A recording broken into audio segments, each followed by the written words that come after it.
On December 20th, 2023, a modest headline barely registered in Western media. Bank of China settles $14 million gold deal using digital yuan. But for those paying attention, it wasn't the money, but the medium. Transfers occurring outside of SWIFT. On December 20th, 2023, the Bank of China conducted a cross-border gold transaction settled entirely in digital yuan. The amount was trivial, $14 million, but the signal was not. It marked the first time in modern history that a major central bank settled a precious metal contract without ever touching dollars. Western media barely reported it, but the message was unmistakable to those watching. China is building a parallel system, a system with its own currency, settlement architecture, and more importantly, a base in physical gold. The ECNY isn't just a digital payment tool. It's programmable, trackable, and ultimately obeys Beijing. But Beijing, unlike Washington, is anchoring its new power not just in code, but in metal, specifically gold. Western central banks continue the same liturgy: derivatives, leverage, illusion. China is building a settlement system where trust is optional, but verification is physical. At its core, China is saying, your fiat is dying. We're building one backed by stuff. You want to play? Bring your gold. They're done mimicking the West. Now they're moving against it, not directly, but laterally. China was the world's largest foreign reserves and U.S. Treasuries holder for a very long time. That ended in June 2019, when Japan edged past at $1.138 TARS. Since that time, China has been de-risking U.S. Treasury holdings at a Chinese rate, slow and steady, no shocks to the system. China has seemingly diversified away from the dollar as a means to de-risk from the increasing dollar system vulnerability. China has reduced its U.S. exposure by 31% since that time, down to $784 billion. The strategy is more subtle than simple de-risking, however. China has an ancient Taoist practice called Tengnuo, strategic redirection. Knowing the canny approach of China's leadership, Tengnuo is their likely approach, less of a retreat and more of a repositioning.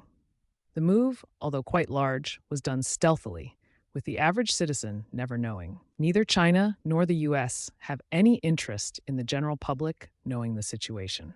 If the world finds out, treasuries will drop precipitously in value, leading to China's holdings losing massive value and to the U.S. being unable to fill new treasury auctions without the Fed stepping in. The huge rise in treasury interest rates over the last 5 years has shown this tectonic shift to be very significant. The digital yuan emerges. Since 2022, China has rolled out ECN pilot programs in over 20 cities, expanding rapidly across major commercial and industrial zones. But the key shift came in December 2023, when the Shanghai Gold Exchange processed its first settlement in digital yuan. Not a test. A real trade, gold settled digitally, though under state supervision, of course. Since then, the ECN has moved into iron ore contracts, crude oil purchases, and cross-border transactions, particularly within the Belt and Road corridor. But this isn't about streamlining payments or fintech optics. It's about building a parallel system, one that settles trade outside SWIFT, clears assets outside New York, and resists dollar-based leverage. The ECNY isn't designed for convenience. It's engineered for control and for immunity. From sanctions, asset freezes, and seizures. It's China's firewall for real assets in an economic war. It's part of China's slow and steady BRICS pivot, combining gold and CBDCs. At first glance, gold and central bank digital currencies, CBDCs, seem at odds. One is ancient, inert, analog. The other is programmable, centralized, and digital. But in China's hands, the two are not contradictory. They're strategically synergistic. Gold acts as the base layer, immune to hacking, sanction-proof, and beyond the reach of Western financial enforcement. It's ballast, real weight, real value, anchored in vaults. The digital yuan ECNY, by contrast, is the scalable settlement layer. It moves fast, tracks cleanly, and integrates directly with commodity platforms and cross-border trade networks. Together, they mirror a maritime analogy, loading a ship with ballast while upgrading the navigation software. Gold gives the system mass and credibility.